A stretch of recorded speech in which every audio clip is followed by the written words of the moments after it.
응급실의 차가운 공기를 가르는 심전도 모니터의 규칙적인 기계음 사이로 거친 숨소리가 섞여 들려오던 그날 밤의 기억은 여전히 제 머릿속에 선명하게 각인되어 있습니다.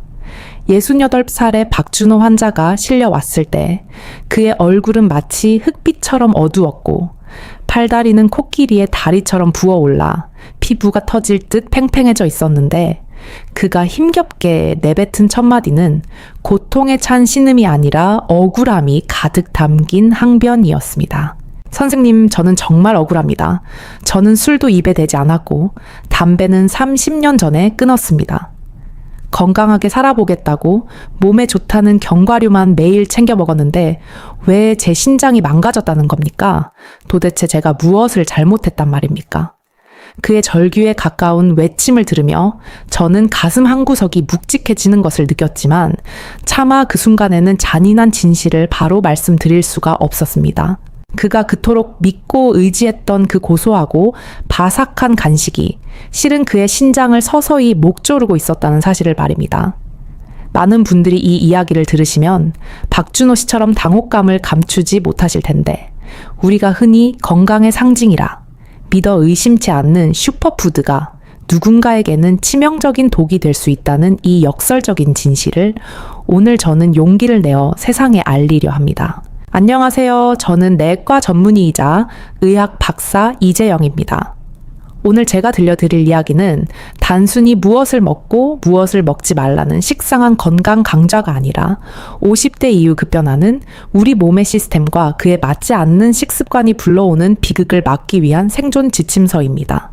본격적인 이야기를 시작하기에 앞서 만약 여러분이나 사랑하는 가족의 건강을 진심으로 걱정하고 계신다면 지금 이 순간 좋아요 버튼을 한 번씩 눌러주시고 이 채널을 구독해 주시면 감사하겠습니다. 여러분의 작은 관심이 더 많은 사람들에게 이 중요한 경고를 전달하는 데 큰 힘이 됩니다. 우리는 흔히 텔레비전이나 인터넷에서 매일 견과류 한 주미 심장을 튼튼하게 하고 혈관을 맑게 해준다는 이야기를 수없이 듣고 자랐기에 그것을 마치 종교적인 신념처럼 맹신하며 매일 아침 습관적으로 견과류 봉지를 뜯습니다. 심장내과 선생님들은 견과류의 불포화 지방산이 혈관의 탄력을 높인다고 칭찬하지만 신장내과 전문의인 제 입장은 조금 다를 수밖에 없는데 이는 심장과 신장이 처리할 수 있는 영양소의 한계가 명확히 다르기 때문입니다. 우리의 신장은 마치 정수기 필터와 같아서 혈액 속에 녹아있는 노폐물을 걸러내고 우리 몸에 필요한 수분과 전해질의 균형을 맞추는 아주 정교하고 복잡한 화학 공장과도 같은 역할을 수행합니다. 젊은 시절의 신장은 마치 새 필터를 장착한 최신형 정수기처럼 그 어떤 불순물이 들어와도 강력한 수압으로 걸러내고 깨끗한 물을 만들어낼 수 있는 힘이 있습니다. 하지만 세월이 흘러 50대가 되고 60대가 되면 우리의 신장은 수십 년 동안 쉼 없이 돌아간 낡은 기계처럼 삐그덕거리기 시작하는데 의학적으로 사구체 여과율이라고 부르는 신장의 필터 기능은 40대 이후부터 매년 1%씩 자연스럽게 감소하게 됩니다. 이것은 그 누구도 거스를 수 없는 자연의 섭취이자 노화의 과정인데 문제는 우리가 이 변화를 전혀 인지하지 못한 채 20대나 30대 때와 똑같은 식습관을 고집한다는 데에 있습니다. 박준호 환자의 경우도 마찬가지였는데 그는 자신의 신장 기능이 이미 절반 가까이 떨어져 있다는 사실을 모른 채 젊은 사람들에게나 좋을 법한 고단백 고지방의 견과류를 과도하게 섭취함으로써 늙고 지친 신장에 감당할 수 없는 과부하를 주었던 것입니다. 신장이 건강할 때는 견과류 속에 들어있는 칼륨이나 인, 그리고 옥살산 같은 물질들을 소변으로 쉽게 배출해 버릴 수 있지만 기능이 떨어진 신장에게 이 물질들은 마치 배수구가 막힌 싱크대에 계속해서 물을 붓는 것과 같은 재앙을 초래합니다. 배출되지 못한 독소들은 혈액 속에 둥둥 떠다니다가 결국 혈관을 타고 돌며 전신을 공격하기 시작하는데 이것이 바로 요독증의 시초입니다. 제가 진료실에서 만난 수많은 환자분들이 가장 많이 하시는 말씀 중 하나가 바로 증상이 전혀 없었다는 것인데, 신장은 침묵의 장기라는 별명답게 기능의 70%가 망가질 때까지도 별다른 통증이나 뚜렷한 자각 증상을 보내지 않습니다. 간혹 소변에 거품이 조금 인다거나 아침에 얼굴이 약간 붓는 정도의 아주 미세한 신호를 보내기도 하지만, 대부분의 사람들은 이를 그저 피곤해서 그렇겠거니 하거나 어제 저녁에 짠 음식을 먹어서 그렇겠거니 하며 대수롭지 않게 넘겨버립니다. 하지만 그 사소해 보이는 거품 하나가 실은 신장의 여과막이 찢어져 소중한 단백질이 몸 밖으로 빠져나가고 있다는 비명소리라는 것을 아는 사람은 그리 많지 않습니다.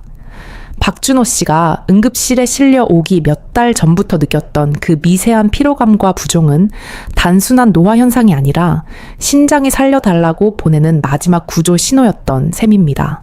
우리가 흔히 건강식품이라고 믿는 것들이 특정 상황에서는 오히려 독이 될 수 있다는 사실을 받아들이는 것은 심리적으로 매우 불편하고 힘든 일일 수 있습니다. 내가 내 건강을 위해 쏟았던 정성과 노력과 비용이 오히려 나를 병들게 했다는 사실을 인정하고 싶지 않은 인지 부조화가 발생하기 때문입니다. 그러나 진정한 건강은 맹목적인 믿음이 아니라 내 몸의 상태를 정확히 알고 그에 맞는 변화를 주는 유연함에서 시작된다는 것을 우리는 반드시 기억해야 합니다. 특히 60세가 넘어가면 우리 몸은 더 이상 성장의 시기가 아니라 보존과 관리의 시기로 접어들게 되며, 이때 필요한 영양소와 피해야 할 독소의 기준은 젊은 시절과는 완전히 달라져야만 합니다.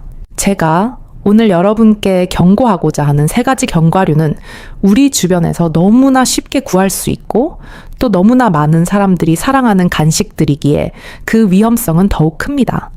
이것들은 겉보기에는 무해하고 영양가 넘치는 자연의 선물처럼 보이지만 신장 기능이 저하된 분들에게는 마치 시한폭탄과도 같은 위험성을 내포하고 있습니다.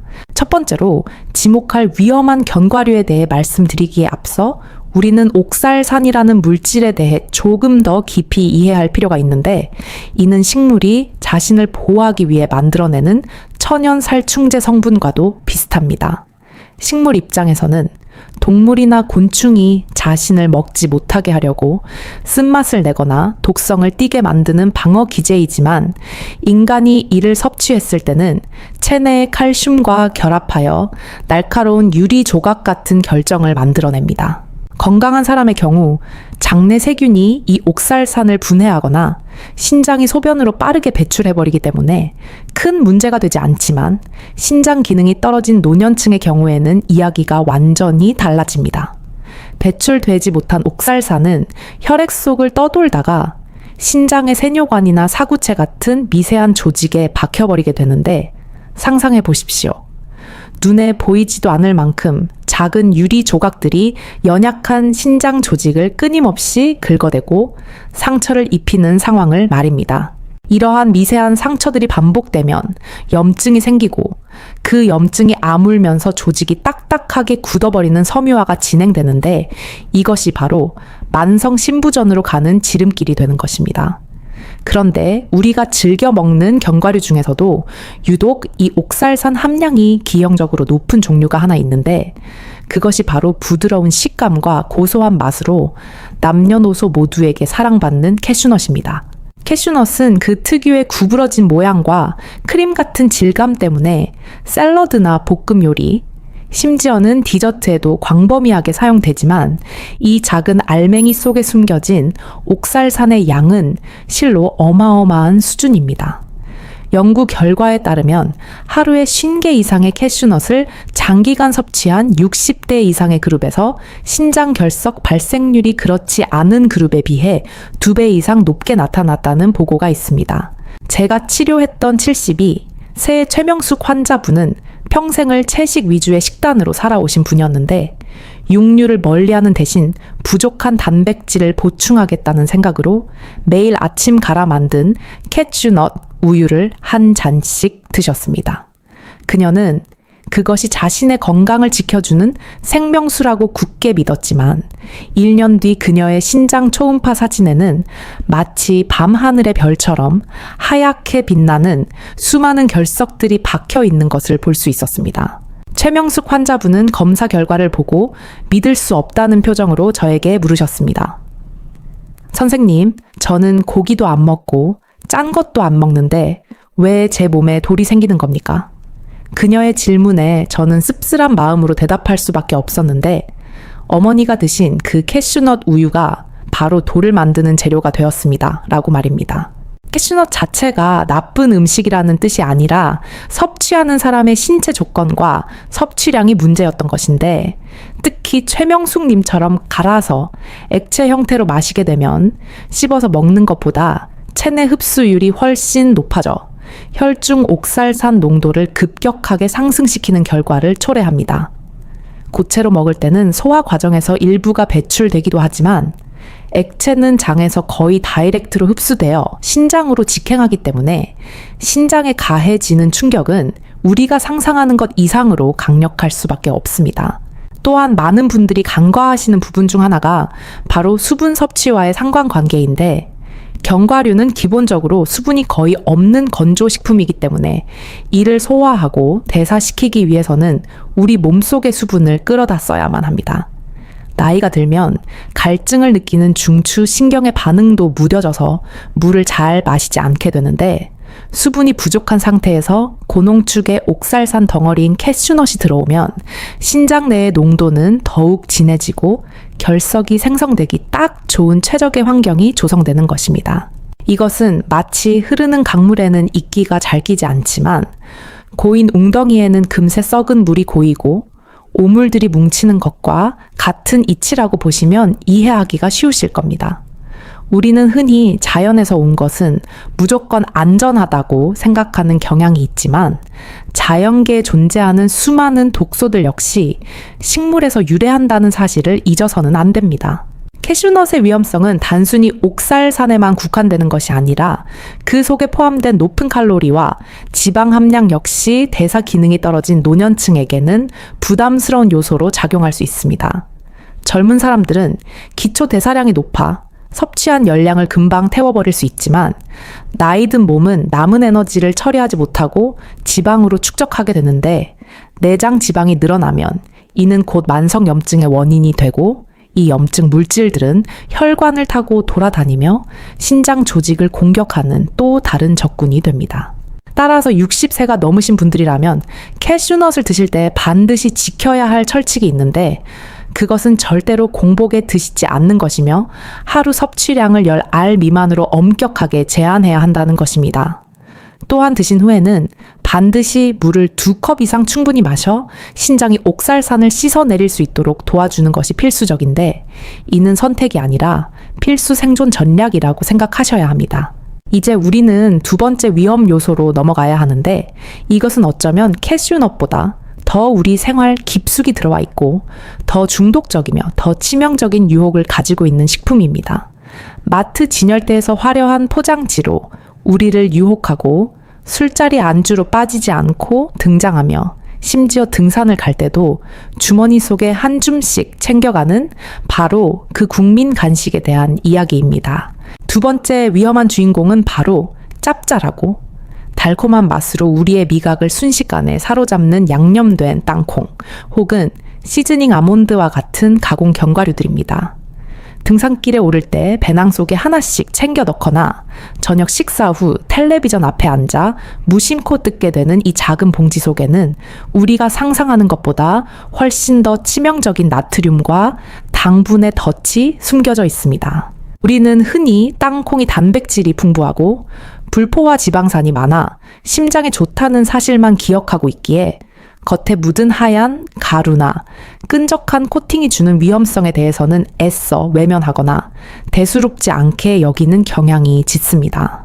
하지만 세계보건기구에서 권장하는 하루 나트륨 섭취 제한량의 절반에 가까운 양이 저 작은 봉지 하나에 모두 들어있다는 사실을 알게 된다면 과연 누가 마음 편히 그것을 입에 덜어 넣을 수 있겠습니까? 700에서 800mg에 달하는 나트륨이 한꺼번에 체내로 쏟아져 들어오면 우리 몸은 비상사태를 선포하게 되는데, 특히 노화로 인해 유연성을 잃고 딱딱해진 60대 이상의 혈관과 신장에게 이것은 마치 잔잔한 호수에 거대한 바위를 집어던지는 것과 같은 충격을 줍니다. 혈액 속의 염분 농도가 급격히 올라가면 우리 몸은 이를 희석시키기 위해 본능적으로 수분을 끌어당기게 되고, 이는 곧 혈액량의 폭발적인 증가로 이어집니다. 늘어나는 혈액량은 혈관 벽을 강하게 밀어내며 혈압을 상승시키는데, 이때 가장 큰 타격을 입는 장기가 바로 미세한 실핏줄 덩어리로 이루어진 신장입니다. 신장의 사구체는 아주 얇고 섬세한 거름망 구조로 되어 있어 높은 압력에 매우 취약한데, 짠 땅콩이 유발한 고혈압은 마치 고압의 물줄기를 얇은 종이 필터에 쏘아대는 것과 같아서 결국 역과망이 찢어지고 구멍이 뚫리는 참사를 초래하게 됩니다. 제가 치료했던 73세 김태성 환자분은 평생을 고등학교 체육교사로 재직하며 누구보다 건강관리에 철저했던 분이셨는데, 은퇴 후 건강을 위해 그 좋아하던 술까지 끊으셨던 의지의 인물이었습니다. 그는 입이 심심할 때마다 술 대신 꿀땅콩이나 오징어 땅콩 같은 간식을 즐기셨는데, 그것이 알코올보다 더 무서운 칼날이 되어 자신의 신장을 겨눌 줄은 꿈에도 모르셨다고 합니다. 김태성님은 2달 만에 사구체 여과율이 82에서 60일로 급락하는 충격적인 성적표를 받으셨는데, 건강하던 신장이 불과 60일 만에 10년 이상 늙어버린 것과 다름없는 결과였습니다. 그는 저에게 억울함을 토로하며 술도 끊고 담배도 안 피우는데 도대체 왜 이런 일이 생기느냐고 물으셨지만, 그 원인은 바로 매일 밤 텔레비전을 보며 무의식적으로 집어먹었던 그 달콤하고 짭짤한 땅콩 속에 숨어 있었습니다. 우리가 텔레비전이나 스마트폰 같은 영상 매체에 집중하면서 음식을 먹게 되면 뇌가 포만감을 느끼는 신호를 제대로 인지하지 못하는 인지, 교란 상태에 빠지게 되는데, 이를 섭식 무시 증후군이라고 부르기도 합니다. 평소라면 한 줌 먹고 그만두었을 양을 화면 속 이야기에 빠져 있는 동안에는 2배, 3배 혹은 봉지가 바닥을 보일 때까지 멈추지 않고 먹게 되는 것이 바로 이 때문입니다. 김태성님의 경우도 마찬가지였는데, 드라마가 끝날 때쯤이면 이미 하루 권장량의 서너 배에 달하는 나트륨과 당분을 섭취한 상태였고, 밤새 그의 신장은 그 엄청난 양의 독소를 처리하느라 단 1분도 쉬지 못하고 혹사당해야만 했습니다. 잠을 자는 동안 우리 몸의 장기들도 휴식을 취하며 회복의 시간을 가져야 하지만, 늦은 밤 섭취한 가공 견과류는 신장에게 야근을 강요하는 악덕 고용주와 다를 바가 없는 것입니다. 더욱 심각한 문제는 단순히 짠맛을 내는 소금뿐만이 아니라 그 위에 덧이 펴진 설탕이나 꿀 같은 단순 당들이 신장에 미치는 복합적인 악영향입니다.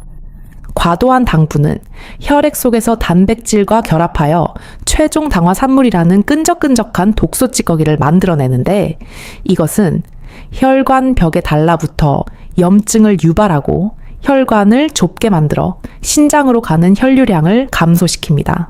신장은 혈액을 통해 산소와 영양분을 공급받아 일을 하는 기관인데, 혈류량이 줄어든다는 것은 곧 신장 세포들이 숨을 쉬지 못하고 굶어 죽어간다는 것을 의미합니다. 김태성님의 소변에서 검출된 단백질은 바로 이렇게 손상되고 파괴된 신장 세포들의 잔해이자 살려달라고 외치는 신장의 처절한 구조 신호였던 것입니다. 다행히 김태성님은 증상이 나타나자마자 병원을 찾아오셨고, 저의 강력한 권고에 따라 가공 견과류를 즉시 중단하고 수분 섭취를 늘리는 식단 조절을 시작하셨습니다.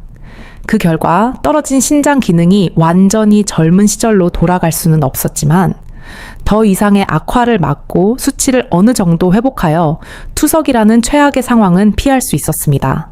이 사례가 우리에게 주는 교훈은 명확한데, 그것은 바로 60세 이후의 식습관에서 맛이라는 쾌락을 좇는 것이 얼마나 위험한 도박이 될 수 있는가 하는 점입니다. 젊었을 때는 단짠의 자극적인 맛이 스트레스를 풀어주는 활력소가 될 수 있지만 나이 든 신장에게 그것은 감당하기 힘든 폭력이며 수명을 단축시키는 지름길이 될 수 있음을 뼈저리게 인식해야 합니다. 그렇다면 땅콩을 영원히 먹지 말라는 뜻일까요? 물론 그렇지는 않습니다. 땅콩 그 자체는 훌륭한 식품이지만 그것을 먹는 형태가 문제인 것입니다. 만약 땅콩이 너무 드시고 싶다면 껍질째 볶은 국산 생땅콩을 구매하셔서 드시기 직전에 껍질을 까서 드시는 수고로움을 감수하셔야 합니다. 그 작은 수고로움이 과도한 섭취를 막아주는 자연스러운 제동 장치 역할을 할 뿐만 아니라 첨가물 없는 순수한 땅콩의 영양만을 섭취할 수 있게 해주기 때문입니다. 자, 이제 우리는 마지막 세 번째 위험 요소인 견과류의 황제 마카다미아에 대해 이야기해 볼 차례가 되었습니다. 동글동글하고 귀여운 모양에 씹으면 입안 가득 퍼지는 버터 같은 풍미 덕분에 견과류계의 명품으로 불리는 이 비싼 열매가 왜 신장내과 의사인 저에게는 경계 대상 1호가 되었는지 궁금해 하실 겁니다.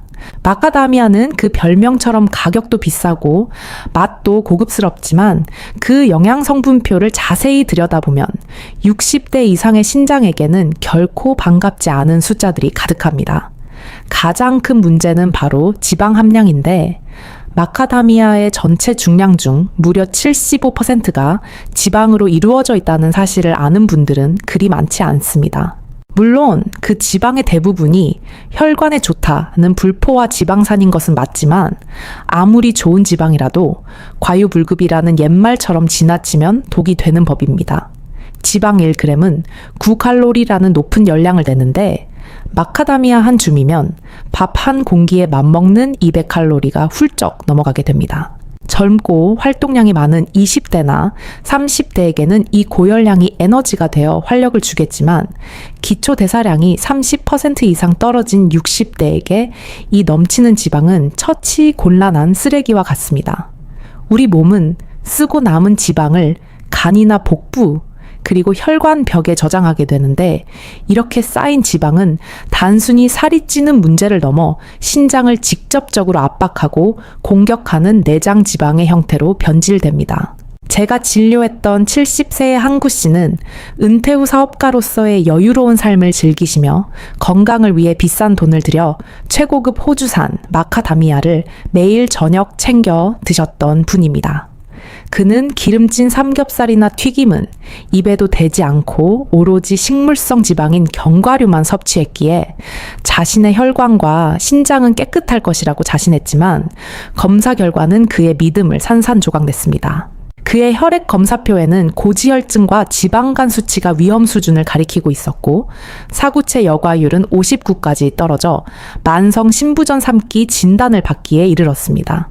저는 그분께 사장님이 드신 그 최고급 마카다미아가 지금 사장님의 신장을 가장 비싼 대가를 치르게 만들고 있습니다.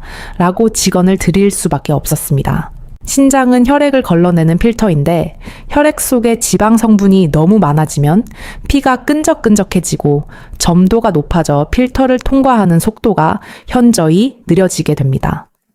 끈적한 기름때가 낀 필터가 제 기능을 하지 못하고 막혀버리듯 고지방 식단으로 인해 탁해진 혈액은 신장의 미세 혈관들을 서서히 막아버리고 결국 신장 조직의 괴사를 유발하게 되는 것입니다. 한구 씨는 자신의 식단이 건강식이라는 확신에 차 있었기에 처음에는 제 진단을 받아들이기 힘들어 하셨지만 결국 마카다미아를 끊고 소금이 없는 호두로 간식을 대체한 뒤 매일 30분씩 걷기 운동을 병행하셨습니다. 그리고 거짓말처럼 3달 뒤 그의 신장 수치는 67로 회복되었고 혈중 중성 지방 수치 또한 30%나 감소하는 놀라운 결과를 보여주었습니다. 이것은 단순히 운이 좋아서 일어난 기적이 아니라 원인을 정확히 파악하고 그 원인을 제거했을 때 우리 몸이 얼마나 정직하게 반응하는지를 보여주는 명백한 증거입니다. 마카다미아는 분명 맛있는 견과류이지만 나이든 신장에게는 감당하기 버거운 기름 덩어리일 수 있다는 사실을 우리는 인정해야만 합니다. 지금까지 말씀드린 캐슈넛의 옥살산 양념, 땅콩의 나트륨과 당분, 그리고 마카다미아의 과도한 지방, 이 세 가지는 각각 다른 무기를 들고 있지만 신장을 파괴한다는 목적만은 동일한 암살자들과 같습니다. 하지만 이 암살자들이 우리 몸에 침투하기 전에 신장은 반드시 우리에게 경고 신호를 보내는데 안타깝게도 우리는 그 신호를 해독하는 법을 배우지 못했습니다. 이제부터는 여러분의 몸이 보내는 아주 작지만 결코 무시해서는 안 되는 구조 신호들을 하나하나 해독해 드리는 시간을 가져보려 하는데 이 신호들을 미리 알아채는 것이야말로 투석실로 가는 운명을 바꿀 수 있는 유일한 골든타임이기 때문입니다. 제 진료실을 찾는 말기, 신부전 환자분들 10중 8구는 처음 진단명을 들었을 때 현실을 부정하며 저는 아무런 증상이 없었는데요 라고 반문하시지만 제가 조금 더 깊이 문진을 하며 과거의 기억을 되짚어드리면 그제야 무릎을 치며 후회의 탄식을 뱉어내곤 하십니다. 사실 신호는 언제나 그곳에 있었지만 그것이 너무나 미세하고 일상적인 피로와 닮아 있어서 우리가 그것을 병의 전조 증상이라고 인식하지 못했을 뿐입니다. 신장은 간과 더불어 우리 몸에서 가장 우직하고 인내심이 강한 장기라서 70% 이상 망가지기 전에는 아프다, 소리 한번 지르지 않고 묵묵히 자신의 일을 수행합니다. 심장은 조금만 이상이 생겨도 가슴을 쥐어짜는 통증으로 우리를 병원으로 달려가게 만들고 위장은 속쓰림으로 경고를 보내지만 신장에는 통증을 느끼는 감각신경이 거의 분포하지 않아서 암덩어리가 생기거나 결석이 요관을 막지 않는 이상 우리는 신장이 죽어가고 있다는 사실을 통증으로는 절대 알 수가 없습니다. 그래서 우리는 눈으로 보이는 변화와 몸으로 느껴지는 아주 사소한 감각의 차이에 예민해져야만 하는데 그 첫 번째 단서가 바로 소변이 우리에게 보여주는 거품이라는 시각적 신호입니다. 아침에 일어나서 첫 소변을 볼 때 병이 물 위에 마치 맥주 거품이나 비누 거품처럼 하얗고 몽글몽글한 거품이 뜬다면, 그리고 그 거품이 물을 내려도 잘 사라지지 않고 병이 테두리에 지저분한 띠를 형성한다면 그것은 단순한 생리현상이 아닙니다. 건강한 신장의 사구체 여과막은 우리 몸에 꼭 필요한 영양소인 단백질은 통과시키지 않고 노폐물만 걸러내어 소변으로 내보내는 아주 촘촘한 그물망과 같은데 이 그물망이 손상되면 분자 크기가 큰 단백질이 그 틈새로 빠져나가게 됩니다. 소변에 섞여 나온 단백질은 물의 표면 장력을 약하게 만들어 거품을 일으키는데 이것이 바로 의학적으로 말하는 단백뇨 현상이며 신장이 지금 찢어지고 있다는 가장 확실하고 직접적인 증거입니다.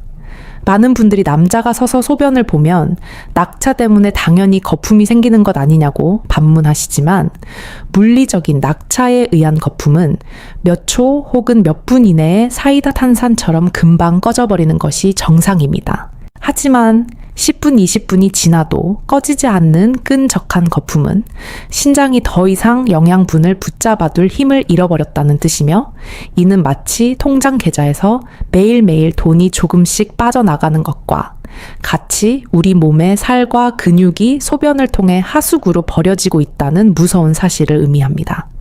만약 이런 증상을 발견하셨다면 인터넷 검색으로 시간을 허비하지 마시고 당장 가까운 내과를 방문하여 소변 검사만이라도 받아보셔야 합니다.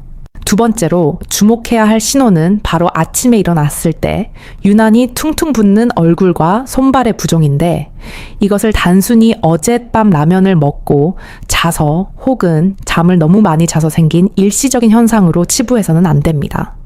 우리 몸의 수분과 나트륨의 균형을 조절하는 컨트롤 타워가 바로 신장인데 이 기능이 고장나면 배출되어야 할 수분이 몸속에 갇혀버리게 되고 중력의 영향을 받아 피부 조직이 연한 곳으로 쏠리게 됩니다. 특히 아침에는 눈꺼풀 주위나 얼굴이 푸석푸석하게 붓다가 오후가 되어 활동을 시작하면 중력에 의해 수분이 아래로 내려가면서 종아리나 발목이 붓고 저녁에는 신던 양말 자국이 선명하게 남거나 신발이 꽉 끼어 들어가지 않는 현상이 반복된다면 이는 신장의 배설 기능에 심각한 적신호가 켜진 것입니다. 제가 만났던 60대의 한 여성 환자분은 반지가 손가락에 꽉 끼어서 빠지지 않는 것을 살이 찐 탓으로만 돌리셨지만 검사 결과 그것은 체지방이 아니라 밖으로 나가지 못한 수분, 즉 독소 섞인 물이 세포 사이에 고여있는 부종이었습니다. 세 번째 신호는 이유를 알 수 없는 만성적인 피로감과 무기력증인데 충분히 잠을 자고 보약을 먹어도 몸이 천근만은 무겁고 머리가 멍하며 집중이 되지 않는다면 이는 단순한 체력 저하가 아니라 신장성 빈혈을 의심해 봐야 합니다. 신장은 단순히 소변만 만드는 하수 처리장이 아니라 우리 골수를 자극하여 적혈구를 만들어내게 하는 에리스로포이에틴이라는 아주 중요한 호르몬을 생산하는 내분비 기관이기도 합니다. 신장 기능이 떨어지면 이 조혈 호르몬의 생산이 줄어들게 되고 결국 산소를 운반하는 적혈구가 부족해져서 우리 몸의 세포들은 만성적인 산소 부족 상태, 즉 질식 상태에 빠지게 됩니다. 뇌세포에 산소가 부족하니 기억력이 떨어지고 어지러움을 느끼며 근육에 산소가 부족하니 조금만 움직여도 숨이 차고 지치는 것인데 이를 노화 탓으로만 돌리며 방치하면 심장까지 산소 부족으로 허덕이게 되어 심부전이라는 합병증까지 불러오게 됩니다. 어떤 환자분은 저에게 선생님 세상이 한 박자 빠르게 돌아가는 것 같고 저만 물속을 걷는 것처럼 몸이 무겁습니다 라고 호소하셨는데 그 표현이 바로 빈혈로 인한 신체 기능 저하를 가장 정확하게 묘사한 것이라 할 수 있습니다. 얼굴색이 창백해지거나 누렇게 뜨고 입맛이 떨어지며 소화가 잘 안 되는 증상들. 역시 독소가 몸 밖으로 배출되지 못하고 혈액 속에 쌓여서 나타나는 요독 증상의 일부일 가능성이 매우 높습니다. 네 번째 신호는 어느 날 갑자기 조절되지 않는 고혈압인데 평소 혈압이 정상이던 분이 갑자기 혈압이 오르거나 고혈압 약을 먹어도 혈압이 잘 떨어지지 않는 저항성, 고혈압이 나타난다면 심장이 아닌 신장을 먼저 의심해 보아야 합니다. 신장과 혈압은 때려야 뗄 수 없는 아구와도 같은 관계라서 신장이 망가지면 혈압이 오르고 높아진 혈압은 다시 신장의 미세 혈관을 파괴하는 악순환의 고리를 형성하게 됩니다. 신장은 혈압을 일정하게 유지하기 위해 레닌이라는 효소를 분비하여 혈관의 수축과 이완을 조절하는데 신장으로 가는 혈류량이 줄어들거나 기능이 떨어지면 신장은 혈압이 낮다고 착각하여 혈압을 올리는 호르몬을 과도하게 쏟아내게 됩니다. 이유 없이 오르는 혈압은 신장이 나 좀 살려달라고, 혈액을 더 보내달라고, 아우성치는 비명과도 같기에 단순히 혈압약의 용량을 늘리는 것만이 능사가 아니라 근본적인 원인인 신장 기능을 점검하는 것이 순서입니다. 마지막 5번째 신호는 밤에 잠을 자다가 소변이 마려워 2번, 3번 깨게 되는 야간요 증상인데 많은 남성분들은 이를 전립선 비대증 탓으로 여성분들은 과민성 방광 탓으로 돌리지만 실상은 신장의 농축 기능 저하가 원인일 수 있습니다. 건강한 신장은 우리가 잠을 자는 동안에는 소변을 진하게 농축시켜 양을 줄임으로써 숙면을 취할 수 있도록 도와주는 스마트한 기능을 가지고 있습니다. 하지만 신장이 늙고 병들면 소변을 진하게 만드는 능력이 떨어져서 같은 양의 노폐물을 내보내기 위해 훨씬 더 많은 양의 물을 필요로 하게 되고 결국 묽은 소변을 자주 많이 만들어내게 됩니다. 밤에 화장실을 들락거리느라 깊은 잠을 못 자게 되면 수면의 질이 떨어지고 이는 다시 면역력 저하와 신체 회복력 감소로 이어져 신장 건강을 더욱 악화시키는 결과를 초래합니다. 이 모든 증상들은 각각 따로 노는 것이 아니라 하나의 거대한 톱니바퀴처럼 맞물려 돌아가며 우리 몸이 무너져가고 있음을 알리는 경고등입니다.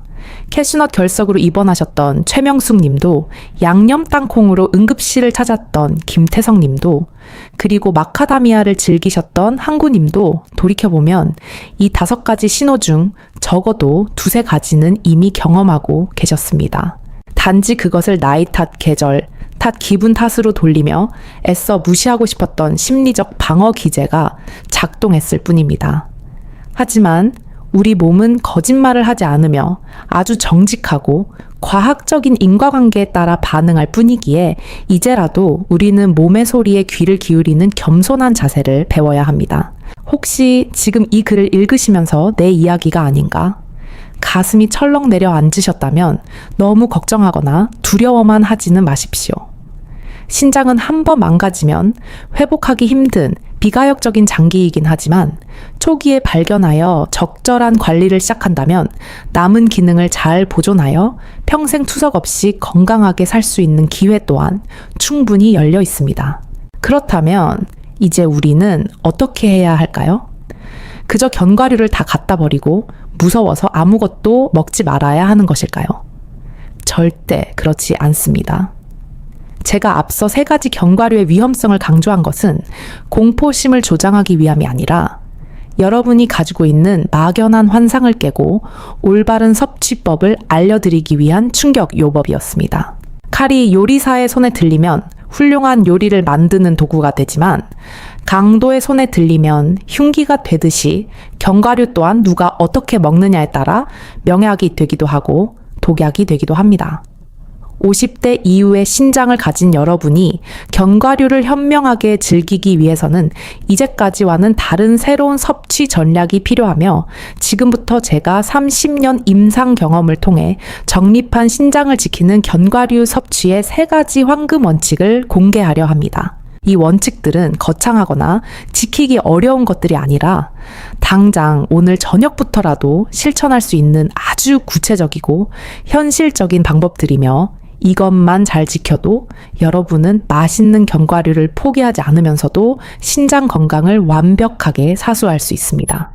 첫 번째 원칙은 바로 선택의 기준을 완전히 바꾸는 것에서 시작되는데 화려한 포장지와 자극적인 맛에 현혹되지 말고 가장 원초적이고 자연에 가까운 상태의 것을 고르는 안목을 기르는 것입니다.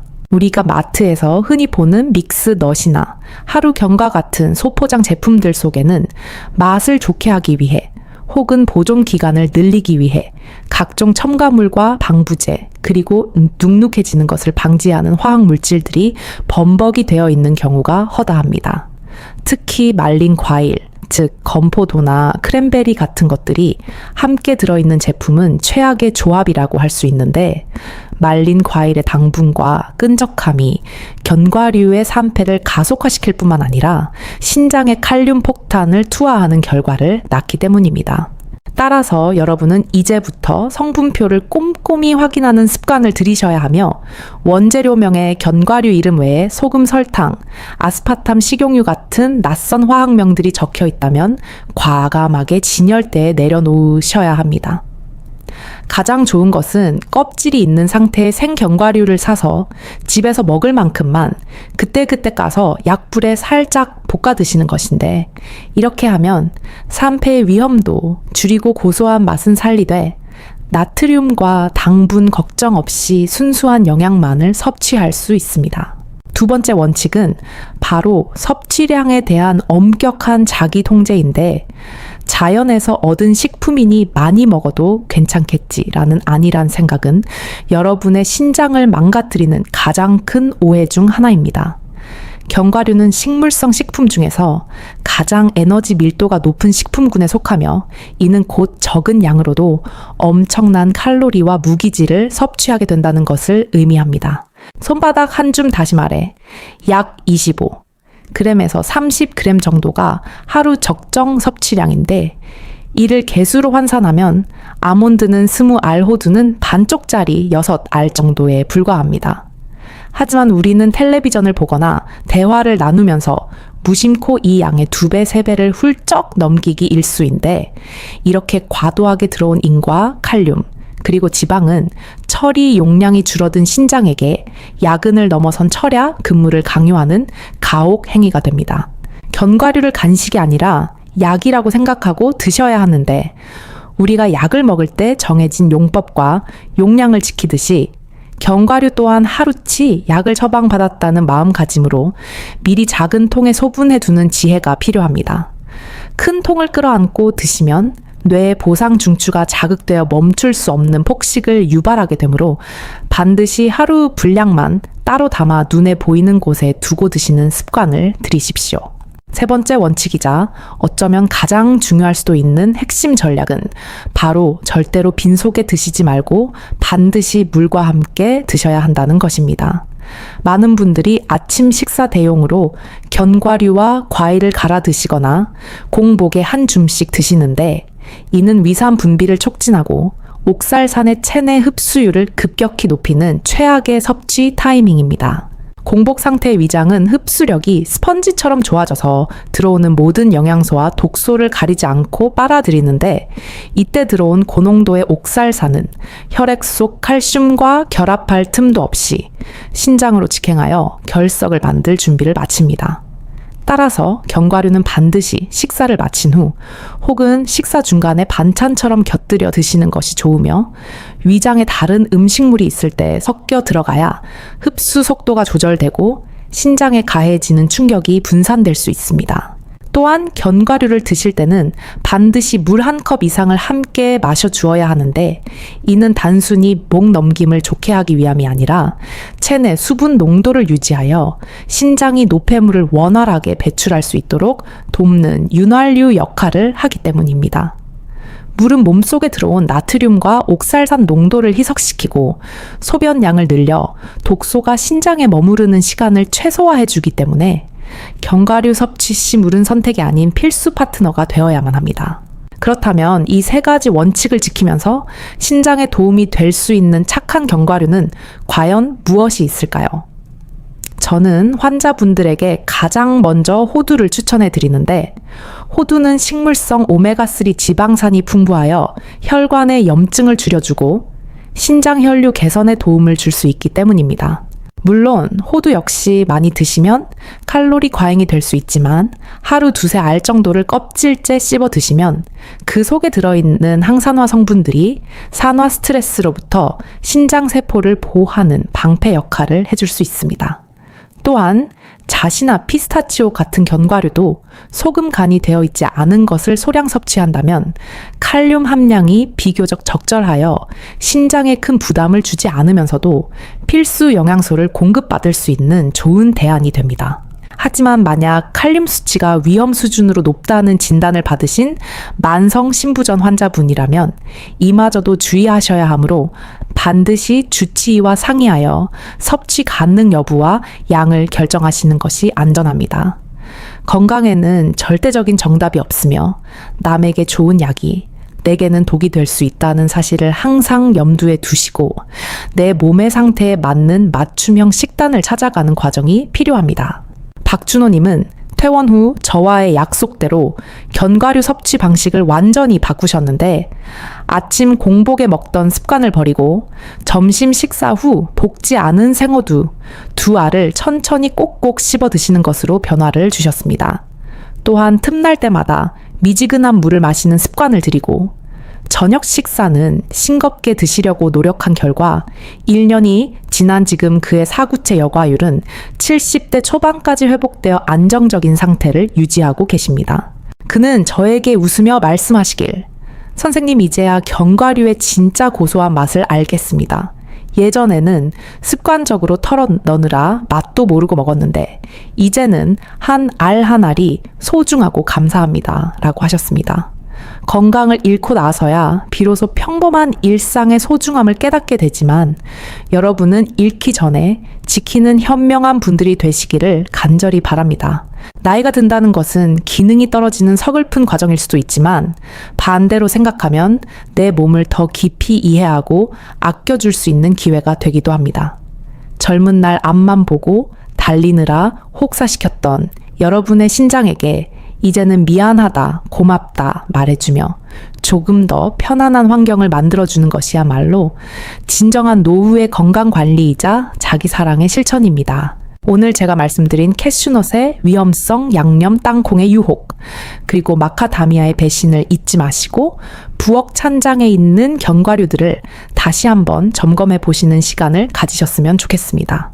그리고 아침에 일어날 때마다 내 소변의 상태를 살피고 붓기를 확인하며 내 몸이 보내는 작은 속삭임에 귀 기울이는 습관을 들이신다면 여러분의 신장은 100세까지 튼튼하게 여러분의 곁을 지켜줄 것입니다.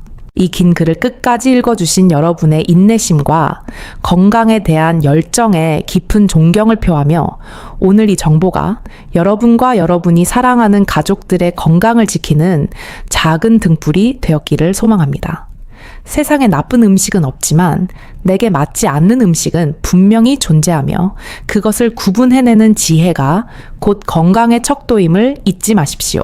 혹시라도 오늘 내용 중에 궁금한 점이 있으시거나 자신의 경험담을 나누고 싶으신 분들은 언제든지 댓글로 남겨주시면 제가 진료 틈틈이 확인하여 성심성의껏 답변해 드리도록 하겠습니다. 여러분의 소중한 댓글과 질문은 또 다른 누군가에게는 큰 위로와 정보가 될 수 있으며 우리가 함께 건강한 공동체를 만들어가는 밑거름이 됩니다. 지금까지 여러분의 건강 동반자 내과 전문의 이재영이었습니다. 감사합니다. 사랑합니다. 그리고 부디 오늘 하루도 여러분의 신장이 편안한 하루가 되시길 진심으로 기도하겠습니다.